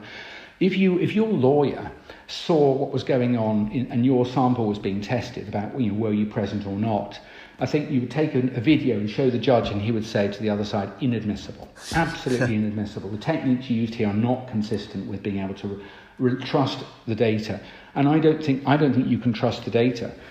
They have overdone it. They've run out of expertise. They're using people who are not skilled in even basic equipment. That will produce a higher false positive rate, and I just need to say something about that. When we started, Julia Hartley-Brewer and I managed to work a number on Mr. Hancock and get him to admit live on air that the false positive rate of the test in the community at the time was about 0.8%. That's how we worked it out. We don't know what it is now because no one publishes it, even though I've told you it's a fundamental requirement of any test to be used, and they're not telling you. I think it is now between 3% and 5%, and I don't mind if people laugh in derision, and I think that because 3% of the population at any time have a common cold coronavirus. It is true if you look in the leaflets of some of these PCR tests that they cross-react with some regions of common cold coronaviruses. So look, potentially 3% will be false positives. They'll respond positively to the SARS-CoV-2 PCR test because they've got something similar. And then on top of that, you'll detect dead virus, as Carl Hennigan has said in many papers. So if you had the virus a month ago or 2 months ago, that's what I call a cold positive. That will be positive. And then lastly, these poor overworked young people, probably paid minimum wage and working in a tent, and their supervisors resign because it's not only not good science, it's not even safe. And so these transfers and aerosols and mistakes, I think, will add another few percent. Let's say I'm right and it's 3%. That's like the minimum just from common cold coronaviruses. If you're doing 300,000 tests a day, that's 10,000 false positives. Let's say it's 5%. That's 15,000 false positives, ... Roughly, what's the number, James? You don't even need to look this up, do you? Roughly, what are the number of cases we're told about every day? 15%. It's 15,000. Right. So that's the end. I shall stop at this point. Oh, actually... but let me ask you two questions, if I may. Go on, you go ahead. I have two questions for you. The first is kind of the $64,000 question. Yeah. Given that we've established that this is epidemiology 101, this is entry-level stuff. Yes. Anyone who's gone through medical training presumably must have been made aware of this basic point. They probably have forgotten that they had the lessons. Okay. They don't need to do it, but lots will know it. They will understand the principle if it's described to them and they're asked what do they think. Yes. You must have various theories about somebody like Patrick Balance, who presumably was a mate of yours. No, we weren't mates. He was a very clever man. He was very, very ambitious, very pushy. He was also very clever. I admired him because he had a medical degree and was doing that most unusual thing, trying to be a doctor. So he did a research-based PhD, very quick. He did good work, and he had a medical degree. And I thought, my word, that's good. Anyway, so it's even worse. This is a guy you admired. Yes, absolutely. I imagine he is. You're not very impressed with him now. Now, do you have any thoughts about what might be motivating him? I don't know. I mean, the people have said, "Oh, come on, Mike, it must be about money." He must be about the same age as me, plus minus a year. Yeah. Because I went to university at 21, but he had already done a medical degree. So yeah, he'd be plus minus my age. People who've been as senior as he has been in large drug companies have already made millions and millions of pounds. So unless he's got extremely expensive habit that we don't know about, then I just don't see how he would need more money. Interesting. But he would make more money if this continued and vaccines are rolled. Oh my God, we have to talk. Maybe we should do another podcast about vaccines. Well, that was actually my second question. Maybe we just a taster, Okay. because maybe I'm wrong here, but it seems to me that there are various reasons why the public health establishment is steering us in this particular direction. Yeah. But one, it seems to me, is they seem to have bought into the line that we must have a vaccine and life can't go on. Yes. And so people like me who say, well, this is the evil hand of Big Pharma. We get accused of being conspiracy theorists and whatever. But you, while I've got you, as a sort of former member, Yes. representative of Big Pharma, Yes. what do you have reservations about the vaccine? Absolutely. Why? First, I think I've told you in detail. If you look at the Gompertz curves and Immunology 101, the virus, especially one that doesn't mutate very quickly like coronaviruses, they pass through the population and then they go. Yes. So why the hell would you want a vaccine? By the way, yes, of course, there will be only 1% of the vulnerable people in our country. That is I think it was over 80, something like that. I think 1% have died. But actually, usually 10 times that number will die of other causes. So even for the people who were unfortunately taken from us by SARS-CoV-2, given there are loads of ways in which your life ends, when you're old, probability gets, you're not going to make your next birthday and so on. SARS-CoV-2 has never really been a public health emergency. It really hasn't. We thought it was when we thought it was kill over 3% of the people. That's a big deal. That's about slightly less than 1% of the population die every year in this country.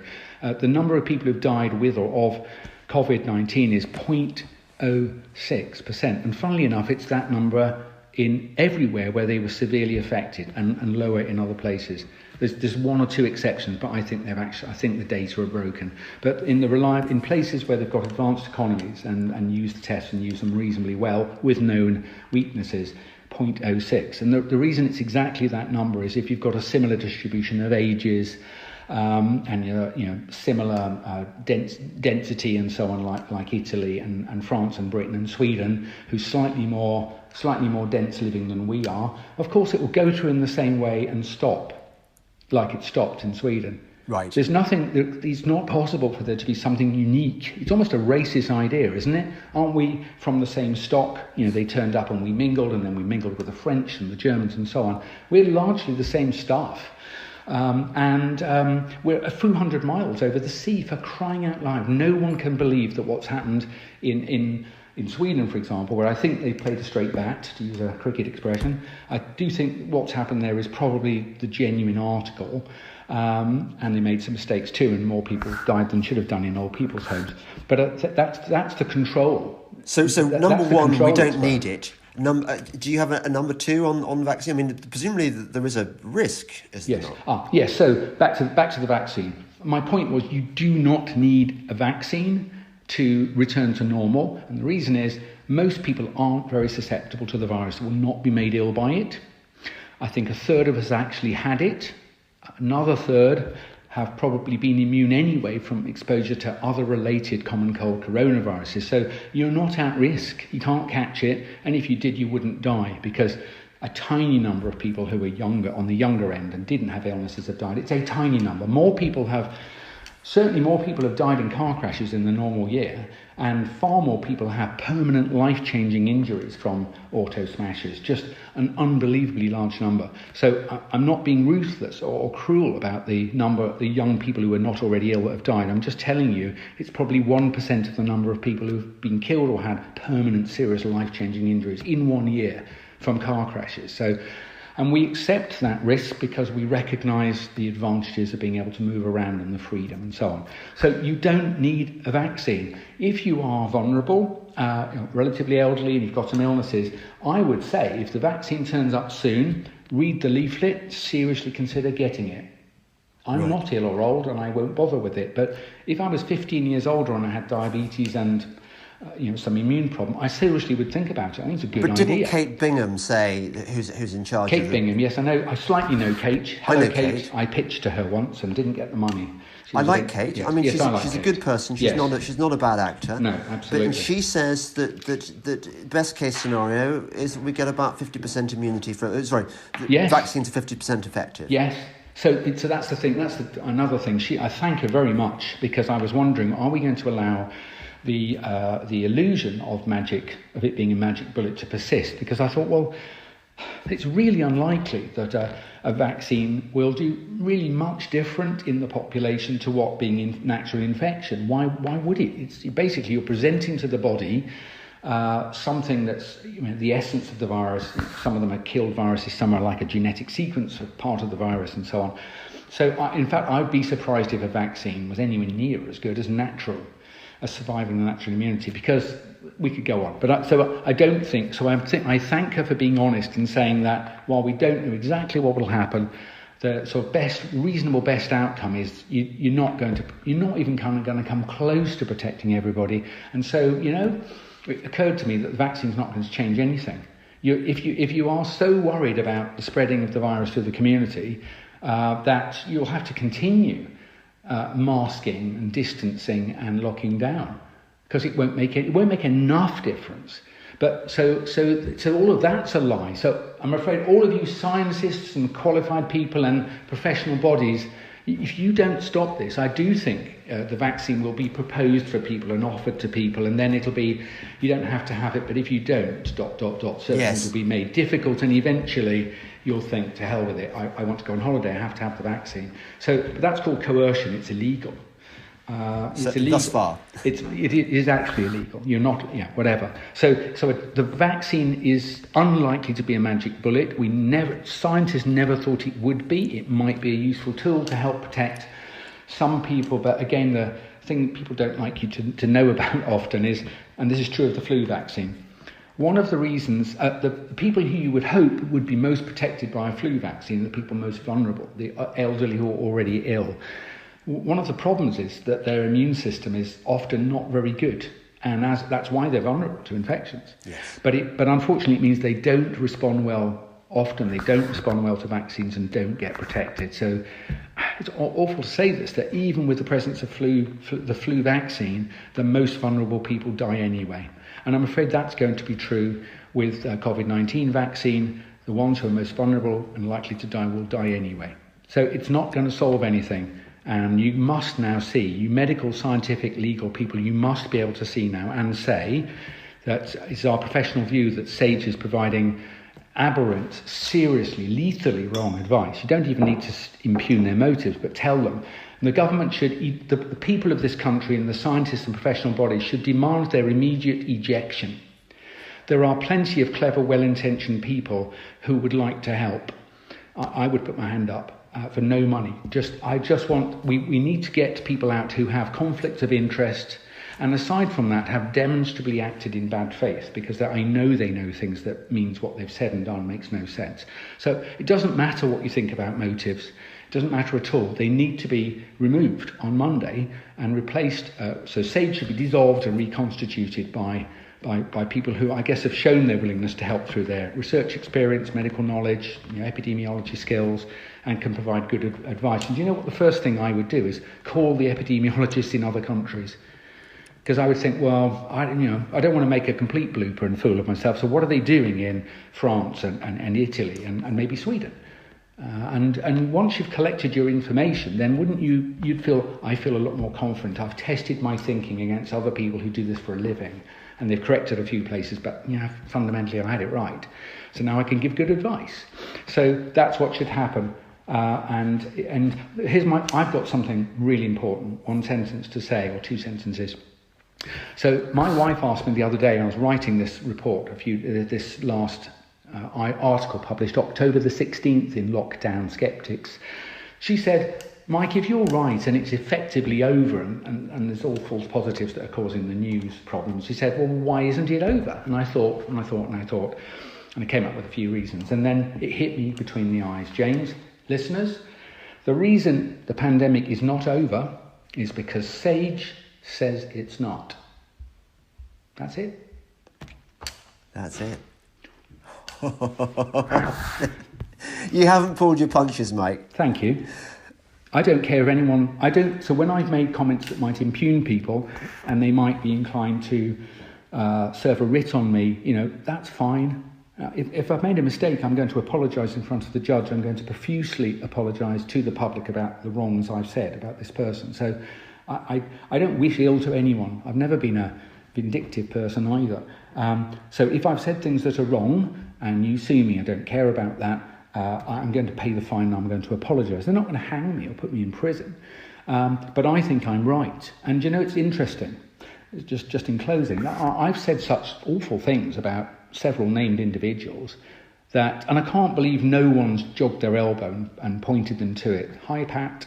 So he knows what I've said. Yes. Why hasn't he sued me? The government's easier response to irritants like me is that they would just ignore me. That's the easiest thing. But I've been quite persistent in my criticism, and I've said why what he is saying is not true. And when you say in public something that I know is not true, and you use it for a purpose, then I think the phrase "lie" is correct. Right. It's not a slip of the tongue. It's not a mistake. Everybody does those things. I do these. I probably made loads of mistakes. But when someone gets up and regretfully, in tones about that, well, sadly, this, that, and the other, and they say things that I know that they know is not true, and I can show that it would be like the first lesson of immunology, the first lesson of epidemiology, then so I've accused him of lying. So why hasn't he sued me or put an injunction on me? And I tell you the two reasons why not. One is, first, he would lose. I would be able to show, I think, to any reasonable judge that what I have said is supported by our history and the science that we share, that the medium of science. We can both read this stuff. I know that what he says, what he said is not true. So if his defence was, I wasn't lying, it's true, we'll have a fight about that, and he'll lose. And if he says, I didn't realise it wasn't true, and I'm sorry, then that would be fine, wouldn't it? I would say, well, you really ought to resign if you're that incompetent. So he's either lying or he's incompetent. Yeah. There is no innocent explanation for it, and yet he's not sued me, and I'm doing it again today. Come at me. I don't care at all. Yeah. So as I say, the reason it's not over is because Sage says it's not. Great. I think that's a good way to end. Thank you, Mike, so much. Great pleasure. I hope you can edit that down into something usable. No, and listen, the people will just listen to it on their jogs or their car journeys. Yeah, so I apologise to all your listeners. That you can tell I'm passionate. No, it's great. It's absolutely great. I know, but I don't listen. I've even got a post-it note on my table from my dear wife, who said it's just written, listen. And I haven't, have I? Anyway, no, it's been a pleasure. So thank you very much, Mike. James. And, good luck. Thank you very much. And I say this in the nicest possible way, but I hope Sir Patrick Vallance sues the arse off you. Absolutely. So that you can smash him in court. I think I would win. It would be fair comment, so that's fine. Yeah. Okay then. Thank you very much. Thanks a lot. Okay, bye-bye. Bye-bye. Bye-bye. You're listening to the Delingpole with me, James Delingpole, and my very special guest, Dr. Mike Yeadon. Please remember that I really, really appreciate your support. These podcasts do take a lot of time and effort, and if you want me to do more of this stuff, and I think some of you do, please remember to support me on Patreon or on Subscribestar. I really appreciate it. We're building together this wonderful community of like-minded folk, and my God, the way the world's going, we need to stand together. We keepers of the flame of truth, and those of us who are prepared to stick our necks out and poke our heads above the parapet, or whatever other analogy you want to use.